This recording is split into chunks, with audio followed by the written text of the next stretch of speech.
성경 봉독하겠습니다. 오순절이 되어서 그들은 모두 한 곳에 모여 있었다. 그때 갑자기 하늘에서 세찬 바람이 부는 듯한 소리가 나더니 그들이 앉아있는 온 집안을 가득 채웠다. 그리고 불길이 솟아오를 때 혓바닥처럼 갈라지는 것 같은 혀들이 그들에게 나타나더니 각 사람 위에 내려앉았다.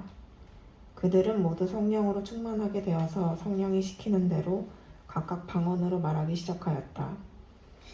예루살렘에는 경건한 유대 사람이 세계 각국에서 와서 살고 있었다.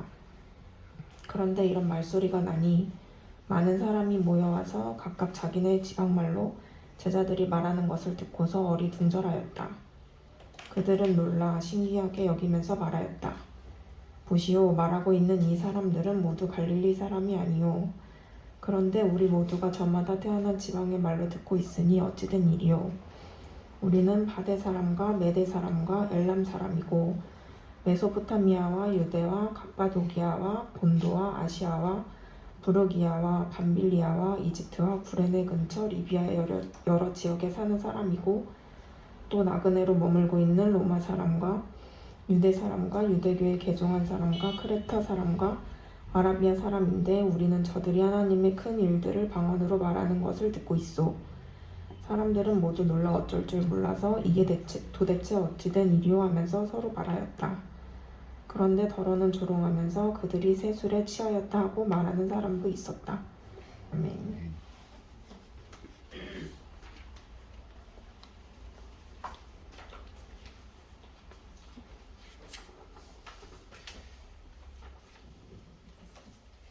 오늘 본문 유명한 본문이죠.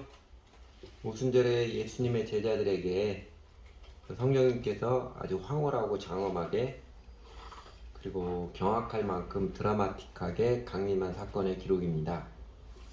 이야기는 아주 간단하지요.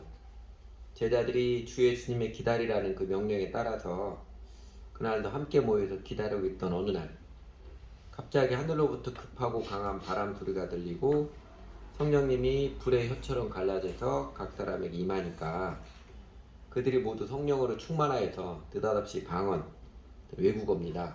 외국어로 말하기 시작하자 그 주변에 있던 예루살렘에 있던 15개 이상의 외국인들이 유대인들인데 외국에 살던 사람들이죠. 외국인들이 다 자기네 고장 말로 이야기하는 거 들으니까 깜짝 놀라서 어리둥절하였습니다.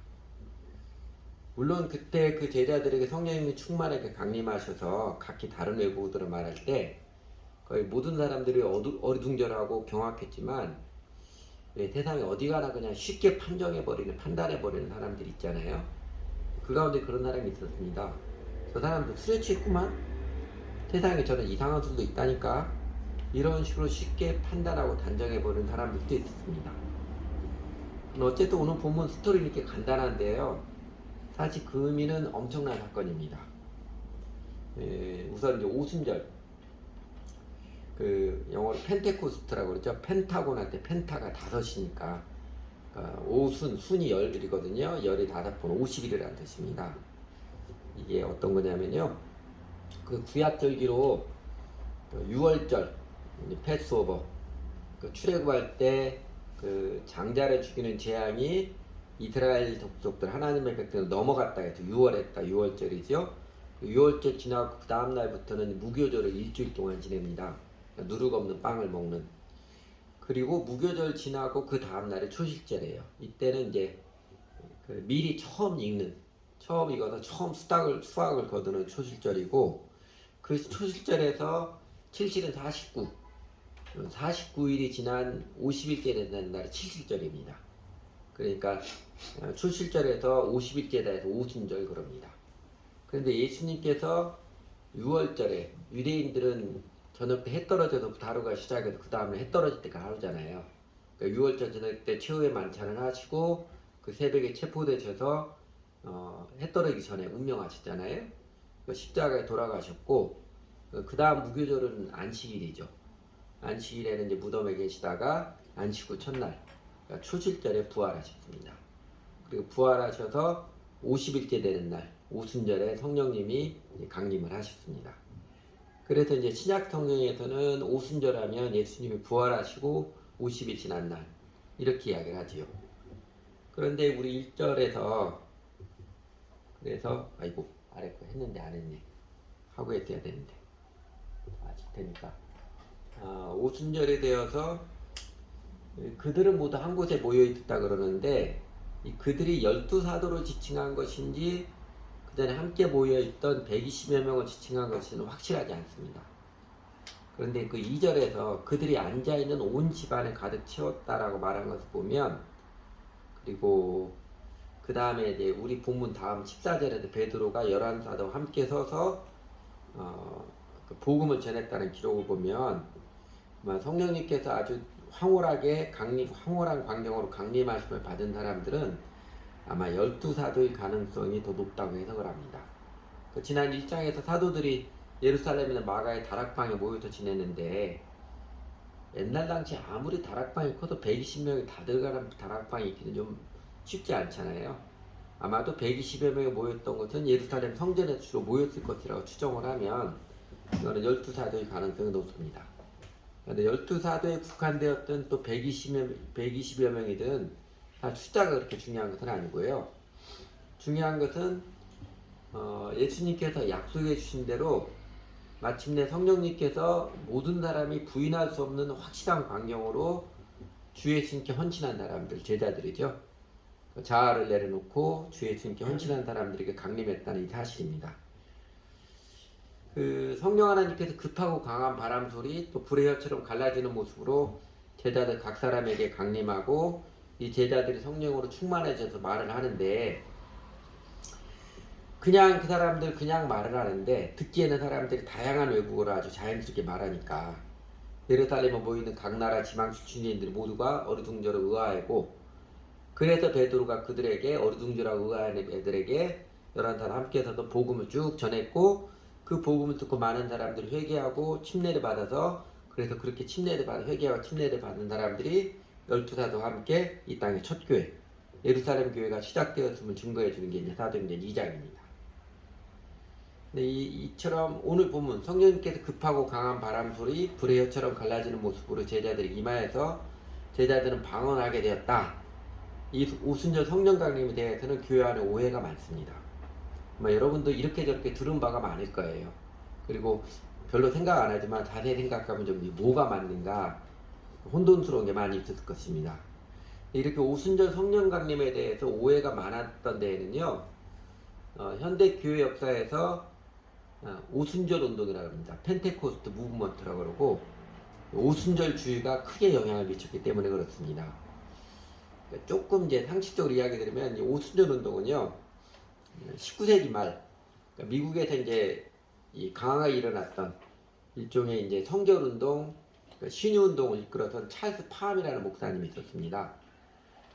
그 전에 이제 19세기 전 미국 사람들은 다 교회 다니고, 그 100년 전에 거의 다 교회 다녔습니다. 그리고 다 자기가 예수 믿는 사람 생각했어요. 그러나 일주일에 한 번씩 교회 다니고 그냥 그 껍데기지 실제로 마음에 하나님 경험도 아무것도 없고 그런 사람들이 대부분이었어요. 그런데 이제 그런 데서 성결운동, 시인동을 일으켰던 찰스 파 목사님이 1900년에 그 베델 성서대학이라는 걸 시작을 했습니다. 그리고 그의 그 성서대에 공부하던 그의 1900년 12월 31일에 베델 성서대 공부한 학생 34명이 일본을 하려고 하지 않았는데 기도하다 방언을 하기 시작을 했고, 그래서 파 목사님은 이 방언이 성령 침례를 받은 증거다라고 말하기 시작을 했습니다. 그리고 학교 전체가 우리가 방언 받도록 기도를 하자, 이를 위해서 기도했고, 그 중에 학생들 절반이 이제 방언을 받고 방언으로 기도하기 시작했습니다. 그래서 파 목사가 나름 자기는 신학적으로 방언이 성령 침례를 받은 첫 번째 증거라고 확신을 갖게 되었지요. 근데 이 파 목사의 그 학교에 다녔던 그 제자들 중에 하나가 윌리엄 시모어라는 목사가 있었는데, 이 사람이 다 유명한 사람입니다. 이게 그 LA 아주사거리에서 파사데나 아주사거리에서 부흥운동을 이끌었던 아주 유명한 사람입니다. 그래서 오순절운동의 시조를 윌리엄 시모어 목사라고 말하는, 실제적인 시조를 윌리엄 시모어 목사라고 말하는 사람이 있습니다. 근데 이 사람은 거리에서 3년 동안 부흥을 했습니다. 거리에서 사긴 그 전에 영국에서도요, 찰스 웨슬레가 이 부흥회할 때는요 거리에 섰습니다.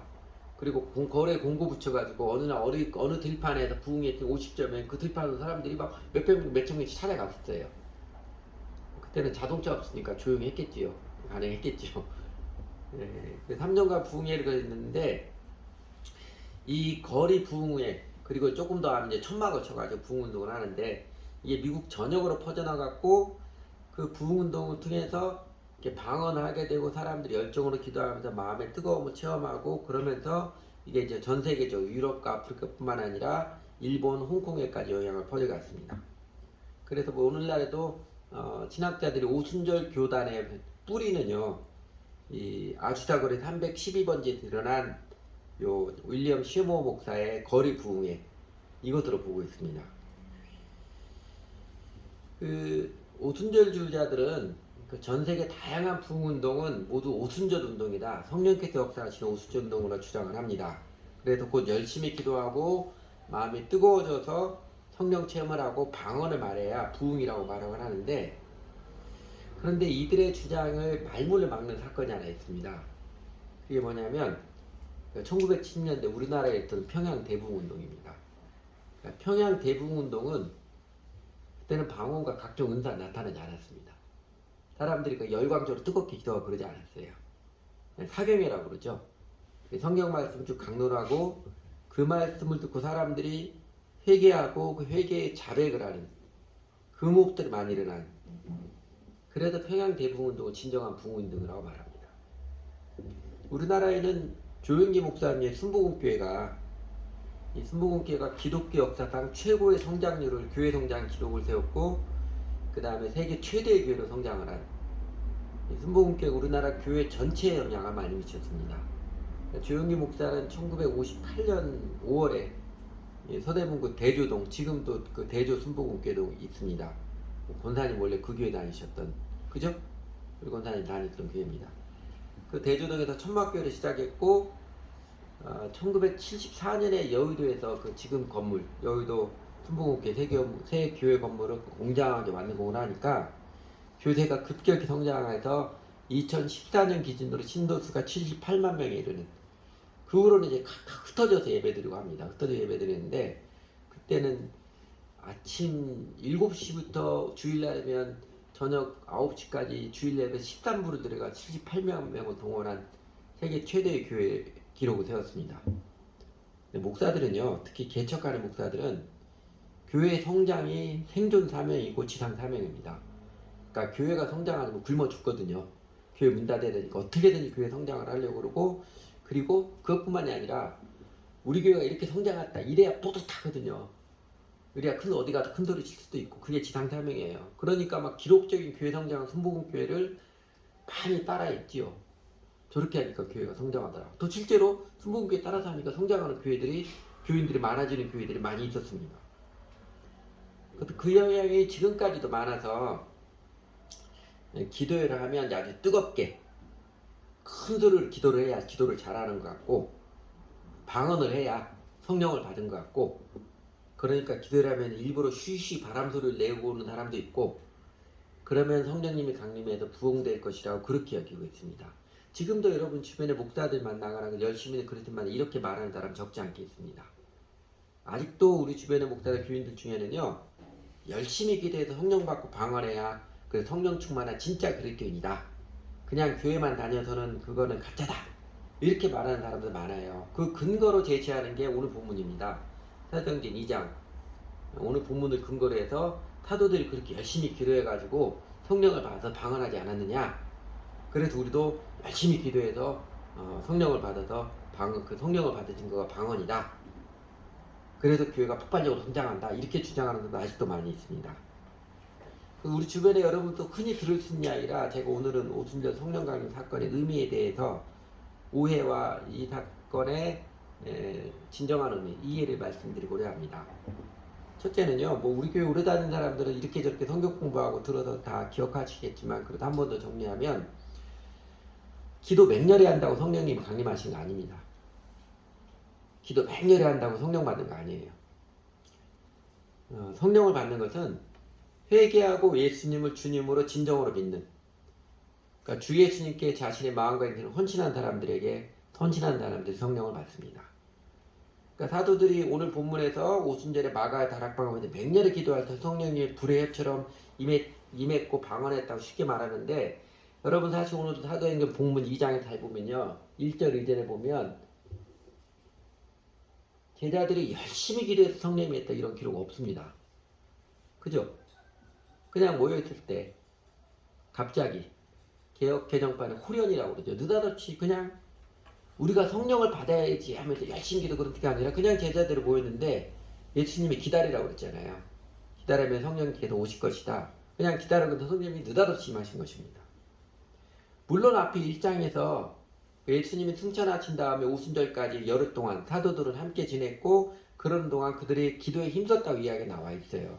자연스럽지, 기도 힘쓰는 거.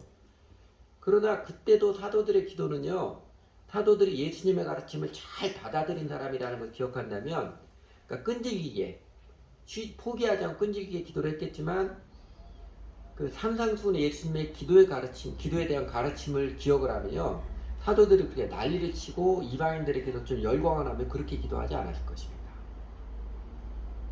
그냥 정직하게 기도를 드렸겠죠. 기다리면서 서로 대화하고 지난주에 봤던 회개도 하고 했겠지만 기도하면서 정직한 기도를 드렸을 것입니다.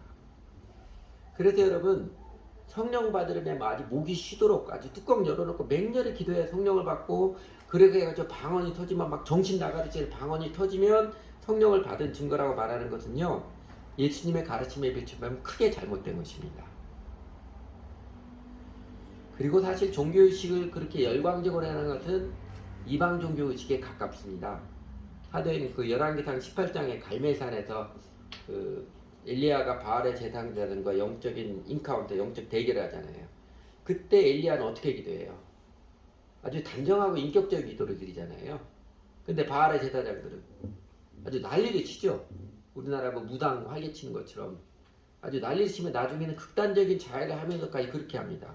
왜냐면요, 이방 종교들의 특징은 인간이 어떻게든 용을 써서, 인간이 아주 용을 쓰면 신이 움직여준다, 그렇게 생각하거든요. 그래서 보통 사람은 할 수 없는 극단적인 용을 써서 종교의식 현행에서 신을 움직이려는 모습들이 그렇게 나타나는 것입니다.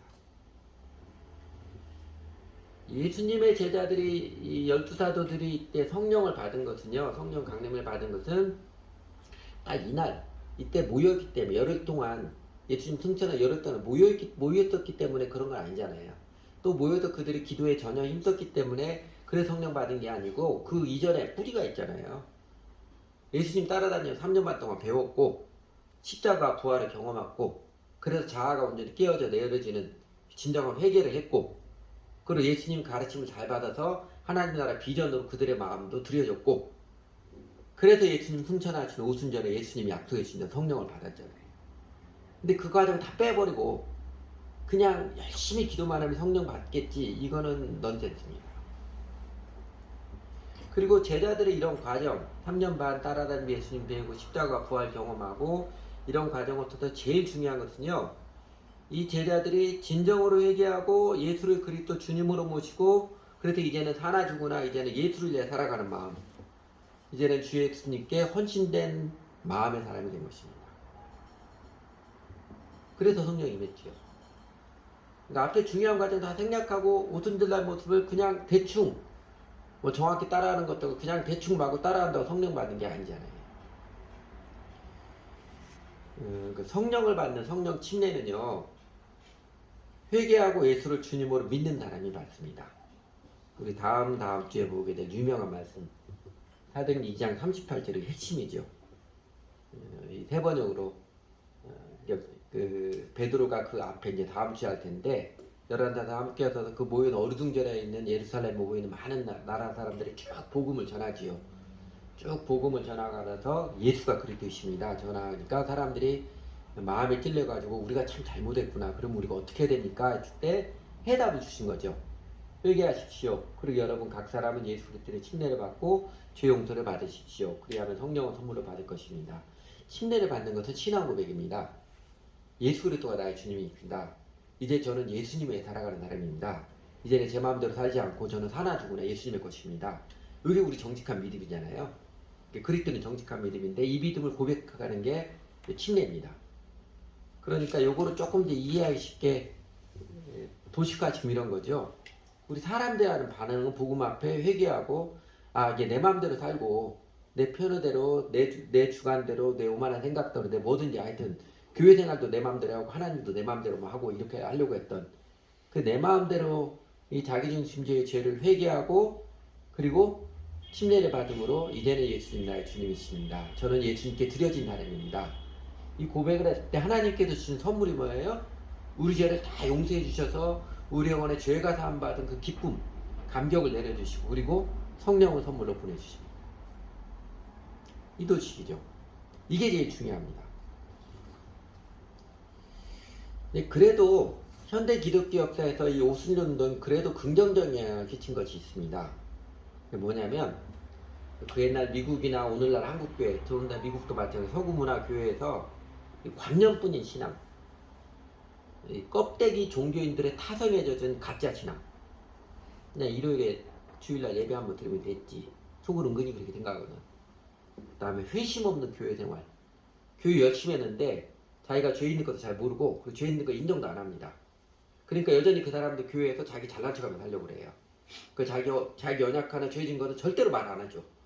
가면 쓰고 거짓말하고 둘러대고 그러면서 어떻게든 자기는 그래도 내가 예수 잘 믿는 것처럼 보이려고 막 그러려고 합니다. 이런 것들 깨뜨린 측면이 오순절 운동의 아주 긍정적인 영향입니다. 그러니까 미국에서나 한국에서나 그냥 어렸을 때부터 교회 다녔으니까 내 그리스도인이겠거니 여기고 있거나 영접기도 한번 따라했거나 또는 전도 집회에서 구원받고 싶어서 손 한 번 들었다고 일어났다고 구원받을 때 여기는 이런 피상적 풍토에 경종을 주고 회개를 강조한 면을 하나님께서 사용하시지 않았나 그렇게 싶습니다. 왜냐하면 오순절 교회들 가르침에도 이렇습니다. 예수님 영접하고 예수님 할 때 구원받고 근데 그건 아직 초보다. 아직 어린애고 진짜는 성령 충만 받아야 된다. 열심히 기도해서 성령 충만 받아서 그리고 방언이 터져야 진짜 예수쟁이다. 이렇게 강조를 합니다. 그러니까 예수님을 믿는 영접하는 그거보다도 열심히 기도해서 성령 충만하다 이거 강조를 합니다. 그런데 오순절 교회가 했던 오순절 운동 교회들 했던 그 긍정적인 좋은 것 중에 하나가 이 성령 충만을 받으려면 꼭 강조하는 게 있습니다. 철저히 회개하십시오. 그래서 어떤 경우는 내 어렸을 때부터 지은 죄를 다 목록으로 떠서 다 앞에서 고백하기도 합니다. 그 회개를 강조한 면에서는 매우 긍정적이에요. 그러니까 그냥 영접기도 한번 따랐더니 구원 받았다고 하네. 구원의 학층 가르치고 영혼들을 구원 받았다고 하네. 이러면요 거의 피상적인 교회생활 못 버팁니다. 대부분 그래요. 너 구원 받으면 됐지. 그러니까 요새 대한민국 교회 가나안 교인이라고 그러죠. 교회 안 나가고도 그냥 나 구원 받았다 생각하는 사람들 많아요. 사실은 구원 못 받은 사람들입니다. 그 사람들. 잘 모르는 사람들이에요. 그리고 그런 사람이 양산한 복음을 얄팍하게 피상적으로 전하는 전도자들의 책임이 크지요. 근데 오순절 교회 운동을 했던 오순절 운동의 사람 특징이 그 철저한 회개를 강조한 건 하나님 그거 사용하실 거예요. 그러니까 이전에 교회들이 예수님 믿는 것도 뭐 가볍게 여겨서 진정한 회개를 간과했던 것, 회개 없는 복음이라고 그러죠. 이 현상을 깨뜨리기 위한 하나님 한 방편이라고 볼 수도 있습니다. 그러나 여러분, 기도원에 가서 맹렬히 기도한다고 성령 받는 거 아닙니다. 그게 주관적인 체험으로 뭐든지 하여튼 맹렬히 기도하고 하다못해 저러잖아요. 우리 내면 치유, 심리 상담 치유하는 사람들의 경우 그런 방법 사용합니다. 나는 밀실에 가서 네가 하고 싶은 일 뭐든지 큰 소리를 하고 영혼이 마음이 억눌린 사람들이 있거든요. 억눌린 사람들 그 사람들에게 뭐든지 큰 소리를 치려고 그냥 안 되니까 어떤 경우는 방망이 갖다 줍니다. 방망이를 막 치면서 근데 그게 효과가 있어요. 어느 정도. 그게 때로 효과가 있습니다. 방송 뭐하러 방망이 막 치면서 이놈의 새끼 저놈의 새끼 자기가 상처됐다는 억눌렸다는 것 그게 조금은 효과가 있습니다. 마찬가지로 때로 나도 마음이 정말 억누르고 갈 때는 뭐 교회당 기도원에 가서 휴강적으로 마음을 내 있는 데가 다 토하고 그게 나쁘지만은 않습니다. 그러나 그렇게 맹렬히 기도한다고 성령 받는 건 아닙니다. 성령 받는 핵심은요 그렇게 맹렬히 기도를 했든 안 했든 간에 진정으로 회개하고 예수님은 나의 주님으로 관계를 맺는 그래서 이제는 나는 주님 위해서 살아갑니다. 주 예수님께 내 인생을 헌신하여서 주님을 따르는 정직한 믿음의 응답을 드리는 자에게 하나님께서 성령을 내려주십니다. 성령 침례에 대한 오순절 성령의 오해 또 하나는요. 방언은 성령을 받은 증거가 아닙니다. 방언은 그냥 방언이에요. 방언은 은사의 한 종류이지 성령을 받은 증거가 아닙니다. 또 방언은 교회 안에서 계급장이 아닙니다. 그러니까 방언 안 하면 아직 뭘 모르는 신자, 방언을 잘해야 성령 충만한 신자, 이거 절대로 아닙니다. 방언은 그냥 방언일 뿐이에요. 그러니까 신앙이 아직 어린 사람에게도 방언이 있을 수도 있고 없을 수도 있고, 영적으로 아주 성숙한 지도자에게도 방언이 있을 수도 있고 없을 수도 있습니다. 근데 오늘 보면 오순절에 그 성령을 받은 사람, 아니고 오순절에 성령을 받은 12사들이 행했던 방언은 정말 특별한 일이지요. 사도들은 그냥 말하는데 거기 주변의 사람들은 다 자기네 본토 발음 외국어로 다 들리는 것입니다. 그것도 15개 이상. 그리고 이런 기적은요, 요 오순절 때 이후로, 그때 이후로 교회 역사에서도 세상에서도 없었습니다. 가끔 선교회에서 이런 기적이 일어났다는 사람인데 그 근거를 확인할 수가 없었어요. 그 공식적으로는 한 번도 없었습니다.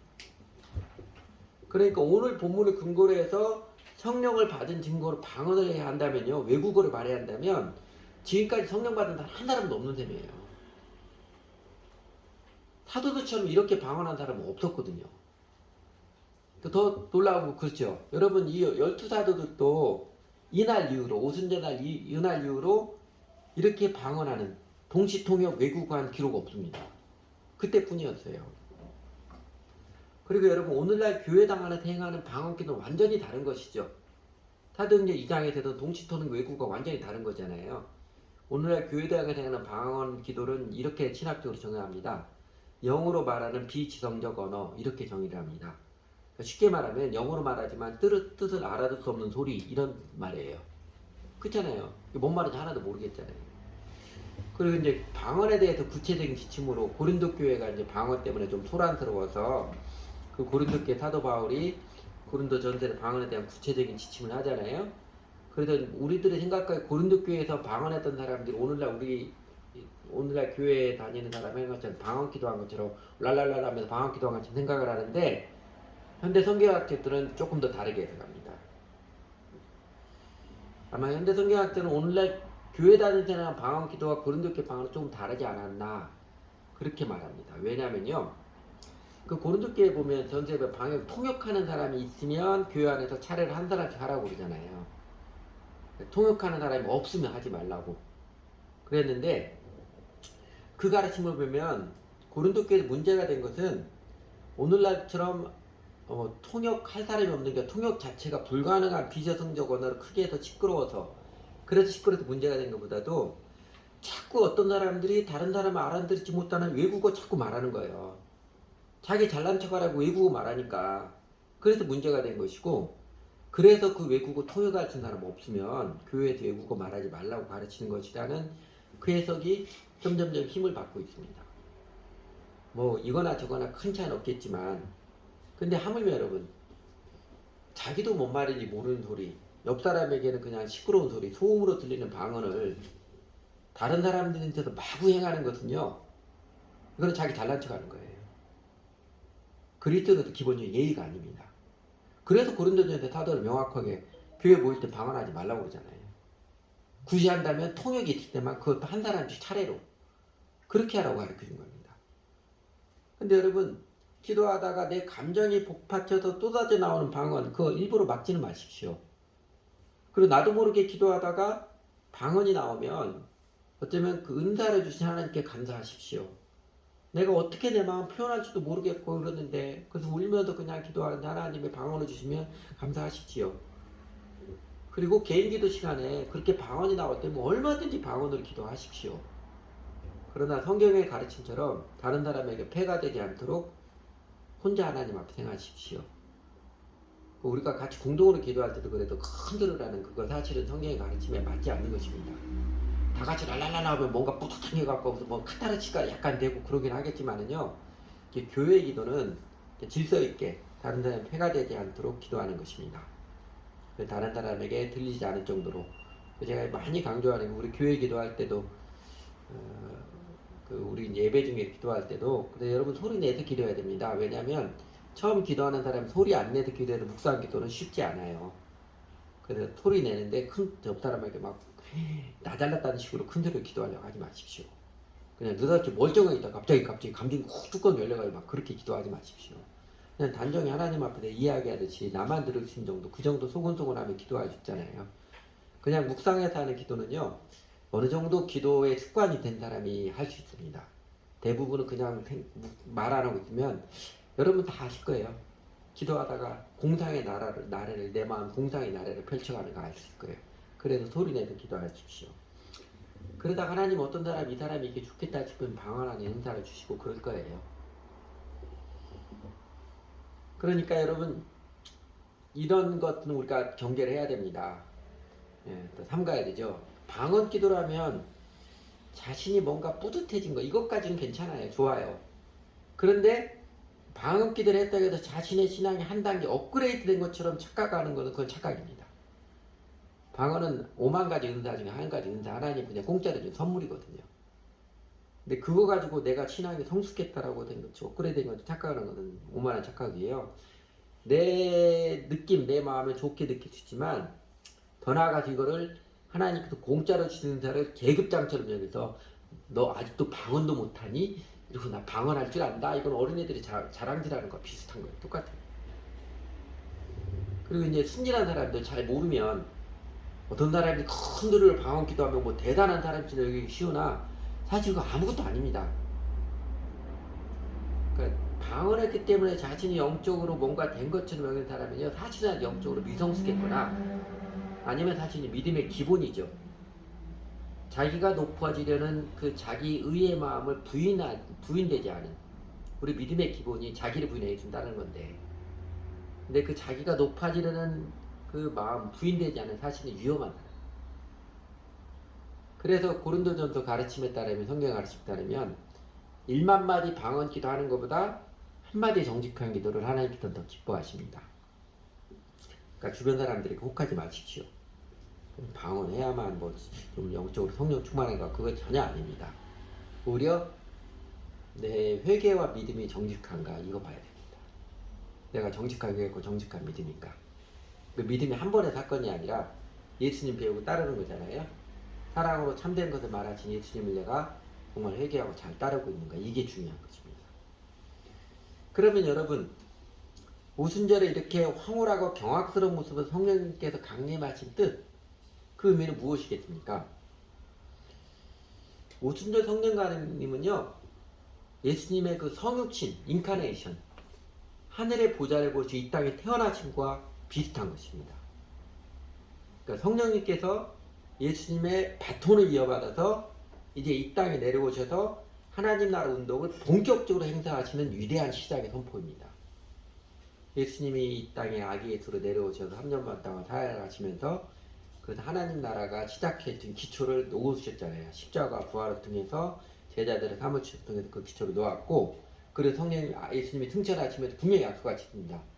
내 뒤에 성령이 오신다. 성령이 내가 한 것보다 더 큰 일을 할 것이다. 그래서 너희가 성령이 오실 때까지 기다리라.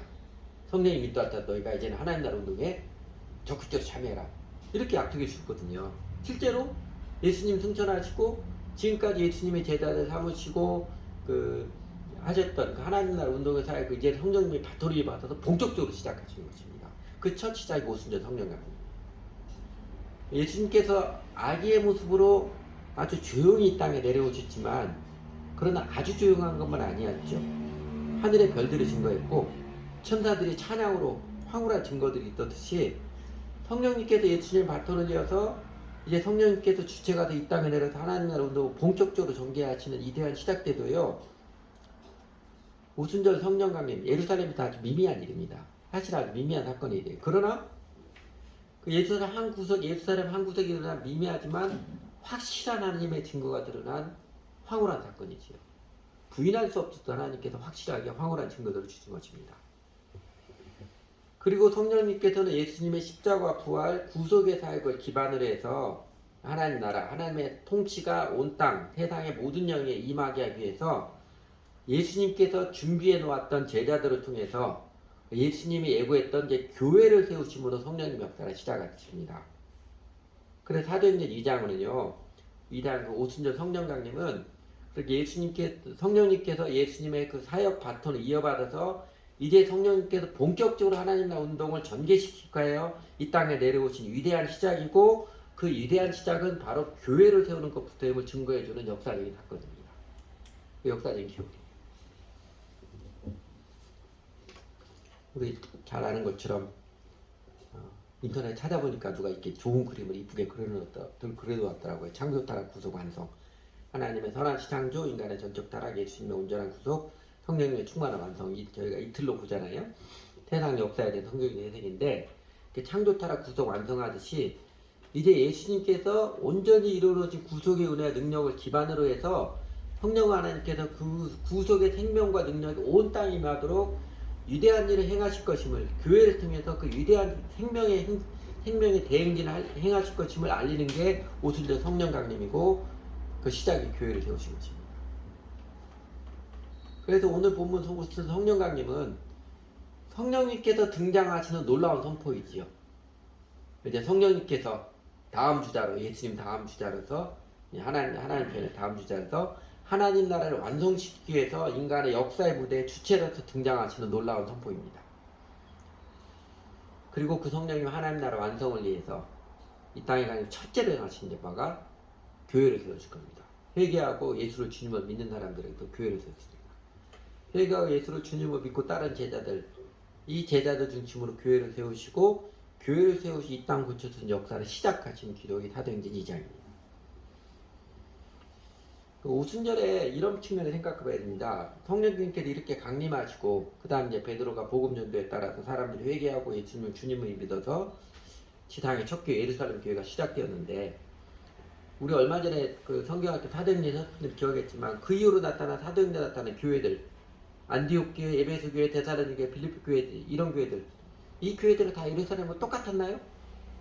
모두가 다 오순절 성령 강림처럼 성령이 급하고 강한 말임하고 교인들이 그 동치통일 외국어 방언에 말하고 그런 것도 똑같이 교회가 세워진 거 아니지요.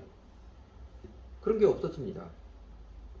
오순절 성령 강림하고 제자들이 동치통일 외국어 방언하기 위해서 그렇게 세워진 교회는 예루살렘 교회가 유일합니다.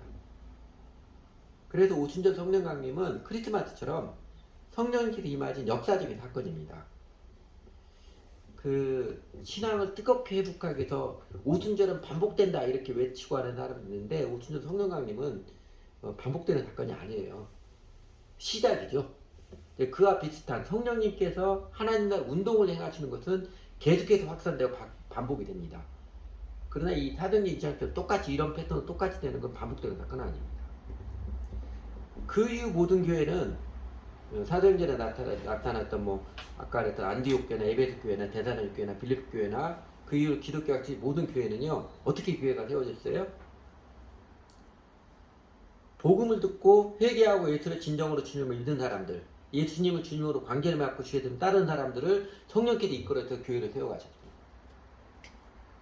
성령 하나님께서 그렇게 교회를 세우시고 교회를 통해 이 땅 고치시는 하나님 나라 이 땅에 임하는 역사를 오늘 우리가 사는 우리 시대 우리들의 교회까지도 이끌어 오신 것입니다. 그래서 우리는 성령 하나님께 감사와 경배를 드리지요. 예수님께 감사와 경배를 드리는 것처럼 성령 하나님께도 감사와 경배를 드립니다. 그래서 중요한 것은요. 역사적 사건의 모방이 아니라 피상적 모방이 아니라 그 역사적 사건 오순절 성령 강림이 임했던 역사적 사건이 던져주는 메시지 복음에 대한 응답이 중요한 것입니다. 그 메시지가 뭐예요? 그 다음에 베드로가 명확히 전했잖아요. 그래서 성령님은 회개하고 예수를 주님을 믿는 사람들에게 임하시고 그렇게 주 예수를 믿은 사람들을 공동체 교회를 이끄셔서 그리고 믿는 사람들의 마음과 삶을 이끄셔서 이 땅에 하나님 나라를 완성해 가고 있습니다. 가르쳐 말에 누룩 퍼지듯이 그렇게 완성해 가고 있습니다. 다시 반복하면 맹렬의 기도 안에서 성령 못 받은 게 아니고요. 진정으로 회개하지 않았고 진정으로 믿지 않았기 때문에 성령을 받지 못한 것입니다. 그러니까 진정으로 회개하지 않고 그냥 맹렬히 기도한다 아무리 해도 소용없어요. 물론 집회가 맹렬히 기도하다 보면 잘 가르침 받아서 회개하는 경우도 있긴 있을 거예요. 그러나 핵심은요. 맹렬하게 아주 뚜껑 열려서 기도해야 성령 받는 게 아니고요. 진정으로 회개하고 예수님을 진정으로 믿어야 성령을 받습니다. 그러니까 이런 데서 사는 거죠. 어떤 사람들 교회 오래 다녔는데 교회로 성령을 받지 못해가지고 교회 다니 자기는 구원받은 사실은 성령이 없어요.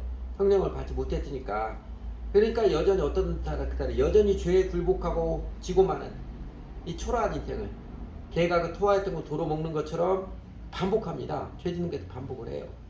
그래서 예배당에서 막 열광적으로 기도하고 하지만 그 마음에 진정한 회개가 없으면 이거 또 반복합니다. 성령님 없으면 진정한 회심과 정직과 믿음이 없으면요 그 죄악에 물든 생각 또 반복할 수밖에 없어요. 못 이겨요. 인간의 힘으로 죄 못 이기거든요. 그러나 반대로 정직한 회심과 믿음을 통해서 예수로 주님으로 정말 믿음을 통해 성령을 받은 사람은요 이제는 내 의지력과 육신이 연약해서 번번이 죄해졌지만 이제는 내 안에 계신 성령님께서 함께 하시고 성령님이 도우셔서 죄를 이기고 육신을 이기고 세상을 이기는 신나는 승리의 삶을 누려갑니다. 성령님이 계시면 죄 지으려고 하면 성령님이 가만히 안 놔주죠. 여러분 경험했죠? 남몰래 죄를 성령님이 마음대로 콕콕 지르고 난리를 치잖아요. 그래도 묵살하고 내 마음대로 행하는 때 있다가도 그래 두고두고 후회하죠. 또 회개하고 그 두세 번만 반복하면 그 죄 못 지게 되지 않아요? 안 그런가요? 성령 받으면 그러거든요. 죄 짓는데 어떻게 죄예요? 그래서 그렇게 진정으로 회개하고 진정으로 예수를 주는 믿는 사람들은요 성경의 약속처럼 성령님에 계셔서 유쾌한 날 그 배에서 생수가 흘러나오리라 그 약속처럼 유쾌한 날 그냥 일상을 살아가면서도 내 마음 영혼 깊은 곳에 기쁨과 감사가 넘치는 승리의 삶을 누려갑니다. 사람이 진정으로 회개하고 예수님을 주님을 정직하게 믿는 예수님께 정직 온전히 헌신하지 않으면 때때로 교회당이나 기도원에 가서 광적으로 아무리 기도해도 헷가닥 하면요 뭐 그때는 심령이 좀 위로도 받고 뭐 짜릿한 것 같지만 그러나 진정으로 회개가 없으면 진정한 믿음이 아니면 일상생활을 돌아가면 세상과 또 똑같이 승질대로 살고 죄짓기 반복하고 마음에 허전한 달래라고 탕자가 주님 옆에 찾듯이 술 찾고 오락거리 찾고 음란물 뜨글려가는 그 추잡한 생활 못 벗어납니다. 그러나 진정으로 회개하고 예수님을 주님으로 온전히 믿고 따르는 자 이제는 내 마음대로 안 살겠습니다. 예수님 나의 주님이십니다. 저는 이제 예수님에 살겠습니다. 예수님이 하라고 하면 하고 하지 말라고 하면 알겠습니다. 물론 그렇게 하고도 우리가 주일날 할 때 또 내 마음대로 사생활에서 자백하고 그러지만 또 십자가 은혜로 예수님이 품어주고 용서도 경험하지만 그러나 그 마음을 지키고 있는 한 그 사람은 변하지요. 결국은 변합니다. 그래서 그렇게 진정으로 회개하고 예수를 주님 믿고 또 온전히 믿고 따르는 자는요 여전히 세상은 거칠고 내가 하는 일의 환경이 여전히 쉽지 않고 주변에 내 마음에 드는 한 사람도 없어서 정말 진당 같은 사람만 있어도요 내 안에 계신 성령님께서 동행해 주시니까 그래도 내 마음속에 기쁨과 감사함이 있고 또 성령님께서 함께 해주셔서 넉넉한 마음과 용기로 내 일도 사랑하면서 열심히 하고 진당같은 이웃들도 사랑으로 대하는 속 다 보이고 그 속으로 생각되지만 그래도 그들에게 승질 부르지 않고 사랑하며 살아가는 그 행복을 누립니다. 인생의 진정한 비결을 누립니다. 성령님께서 그 아름다운 삶, 그 생명의 삶을 우리에게 내려주시기 위해서 우리가 영익해 하기 위해서 이 땅에 내려오셨습니다. 그리고 우리를 초대합니다. 그 아름다운 생명과 환희의 삶을 누리도록 진정으로 회개하고 참으로 주 예수 믿고 따르라고 우리를 초대하십니다. 같이 기도하지요.